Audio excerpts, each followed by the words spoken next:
এই পর্বে আলোচনা করব গণিত বইয়ের অনুশীলনী 1.2। 1.2-তে এখানে আছে দেখো 1 নম্বরে 289/361 এর বর্গমূল কত? এর বর্গমূল নির্ণয় করতে বলতেছে আমাদেরকে। এর বর্গমূল হচ্ছে শিক্ষার্থীরা 17/19। আমরা যদি 293কে বর্গ করি তাহলে আমরা পাচ্ছি 17, এবং 361কে যদি আমরা বর্গমূল করি তাহলে আমরা পাচ্ছি 19। তোমরা শিক্ষার্থীরা ক্যালকুলেটর নিয়ে এই রুটটি দেওয়ার পর এর সংখ্যাটি যখন তোমরা তুলবা তখন তোমরা যখন সমান দিবা তখন তোমরা এই মানটি পাবা। এরপর তোমরা ক্যালকুলেটে রুট তোলার পর এই সংখ্যাটি তোলার পর যখন তোমরা সমান দিবা তখন তোমরা এই সংখ্যাটি পাবা। সুতরাং এর উত্তর হবে খ, 17/19। 2 নম্বর এখানে আছে দেখো 1.1025 অর্থাৎ 1025-এর বর্গমূল কত? আমরা শিক্ষার্থীরা একদম সংখ্যা যদি করি ও রুট দেওয়ার পর 1.1025 লেখার পর যখন আমরা সমান দেব ক্যালকুলেটে তখন আমরা এই মানটি পাবো। তাহলে এখানে উত্তর হবে গ, 1.05।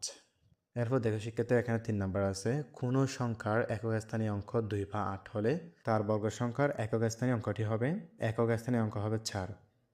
কারণ দেখো শিক্ষার্থীরা 2 এর বর্গ 2 স্কয়ার অর্থাৎ সমান 4, 8 এর বর্গ 8 স্কয়ার অর্থাৎ 66।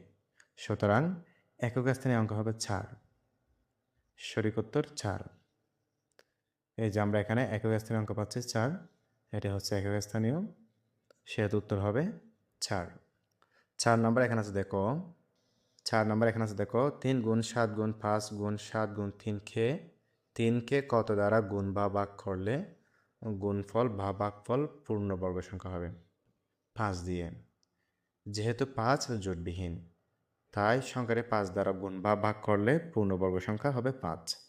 এর উত্তর হবে 5, কারণ আমরা দেখতে পাচ্ছি এই 5 সংখ্যাটি হচ্ছে জোটবিহীন, এর কোনো জোড়া নেই। 5 নম্বর আমরা দেখতে পাচ্ছি এখানে নিচের কোনটি অমূলত সংখ্যা?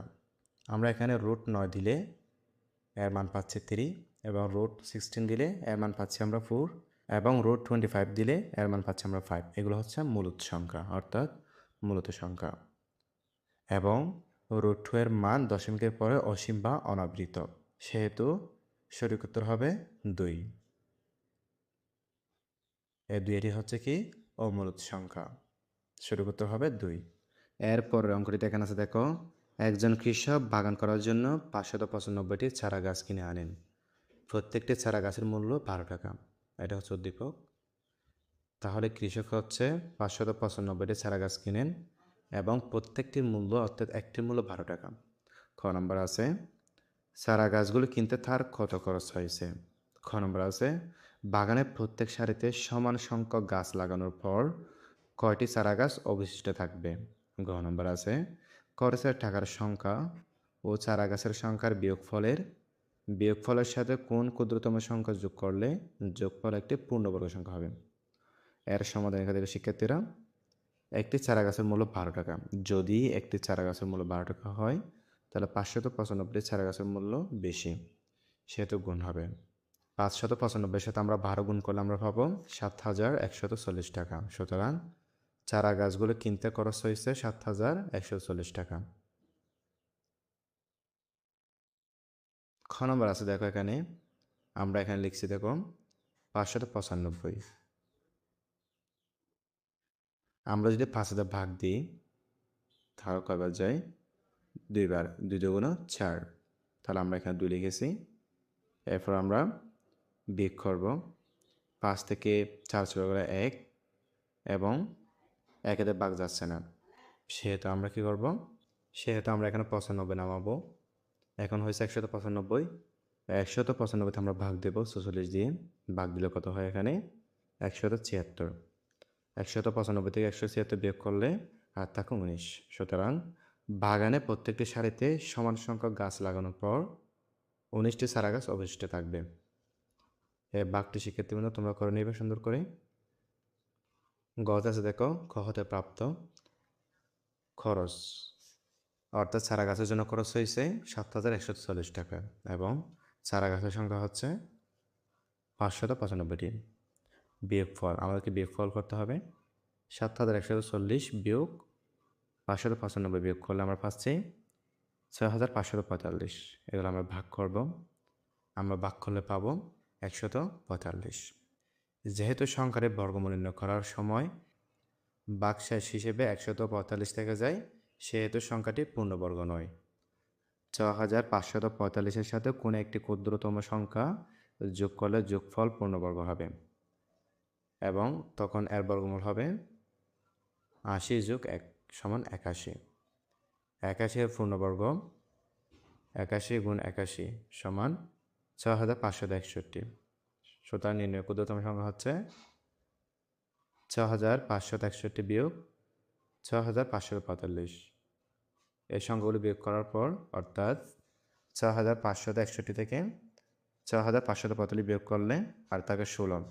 সুতরাং এর উত্তর হবে 16।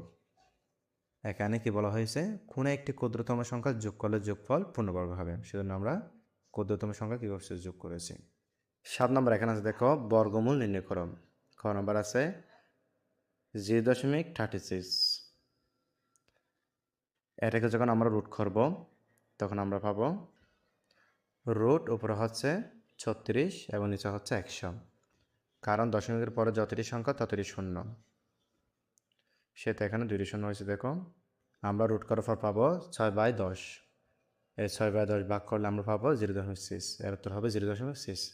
খ নম্বর আছে এখানে দেখো 2.25। এটাকে বর্গ করার জন্য প্রথমত কী করতে হবে, রুট করতে হবে। দশমিকের পরে যতটি সংখ্যা ততটি শূন্য হবে এবং আমরা এই যে সংখ্যাগুলো রুট করার পর আমরা পাবো 15 এবং 10। এগুলো ভাগ করার পর আমরা পাবো 1.5। গ নম্বর আছে এখানে 0.0049। এগুলো রুট করার জন্য আমরা উপর লিখব 49 এবং দশমিকের পর যতটি সংখ্যা ততটি শূন্য হবে, সেহেতু আমরা এখানে কি লিখছি, 4টি শূন্য লিখছি। এগুলো রুট করার পর আমরা পাবো উপরে 7 অর্থাৎ 7 7 49, এরপর নিচে পাবো 100। 7 এবং 100 ভাগ করলে আমরা পাবো 0.07। এর উত্তর হবে 0.07। গ নম্বর আছে দেখো 641.1024। এগুলো আমরা কী রুট করব, আমরা রুট করলে পাবো 25.32। এর উত্তর হবে 25.32। ক্যালকুলেটরে রুট দেওয়ার পর 641 এবং 1024 দিলে আমরা উত্তর পাবো 25.32। ও নাম্বার এখানে আছে দেখো 0.000576। এটিকে আমরা কী করবো, রুট করব। দশমিকের পর যতটি সংখ্যা ততটি শূন্য হবে, সেহেতু আমরা এখানে দেখো শূন্য লিখছি। এই রুট করলে আমরা পাবো উপরে 24, নিচে পাবো 1000। এই দুটি সংখ্যা ভাগ করলে আমরা পাবো 0.024 অর্থাৎ 24। 6 নম্বর আছে 144,08,41,225। এর সংখ্যাটি বর্গমূল করলে রুট করলে আমরা পাবো 12.035। এর উত্তর হবে 12.035। তাহলে সেক্ষেত্রে তোমরা এগুলো ভালো দেখে নিবে। খ নম্বর আছে এখানে 7। এই 7কে আমরা রুট দিয়ে বর্গমূল করলে আমরা পাবো 2.6757, কারণ আমাদেরকে এখানে 2 দশমিক স্থান পর্যন্ত বর্গমূল করতে বলতেছেন। সুতরাং আমরা পাবো 2.65। আমরা এখান থেকে নেব 2.65। এরপর এখানে আছে দেখো 3.24। এটিকে রুট করলে আমরা পাবো 4.8207। এখান থেকে আমরা নেব 4.82, অর্থাৎ 2 দশমিক স্থান পর্যন্ত বর্গমূল নির্ণয় করি। 2 দশমিক স্থান পর্যন্ত আমাদেরকে বর্গ নির্ণয় করতে বলতেছে। এরপর গ নম্বর আছে 0.036। এটাকে রুট করলে আমরা পাবো 0.1897। এর বর্গমূল আমরা পাবো 0.19। এর উত্তর হবে 0.19। 9 নম্বর আছে নিচের ভগ্নাংশগুলো বর্গমূল নির্ণয় করি। এখানে আছে দেখো ক নম্বরে, এই সংখ্যাটিকে আমরা রুট করলে আমরা পাবো 8/1 অর্থাৎ 1/8। এরপর এখানে খ নম্বর আছে দেখো, এই সংখ্যাটিকে আমরা বর্গমূল করলে রুট করলে আমরা পাবো 11/7। এরপর 9 নম্বর আছে দেখো এখানে এই সংখ্যাকে আমরা বর্গমূল করলে এটাকে বর্গমূল নির্ণয় করার জন্য প্রথমে আমাদেরকে হরের সাথে পূর্ণ সংখ্যা গুণ করতে হবে, এরপর লবকে কত যোগ করতে হবে। যোগ করার পর আমরা এই সংখ্যাটি পাবো। এরপর এখন আমরা কি করব, রুট দেব। রুট করার পর আমরা পাবো 41 অর্থাৎ 12/41 সমান, এটাকে আমরা আবার মিশ্র বর্ণাংশে রূপান্তর করব। মিশ্র বর্ণাংশে রূপান্তর করলে আমরা পাবো এই সংখ্যাটি।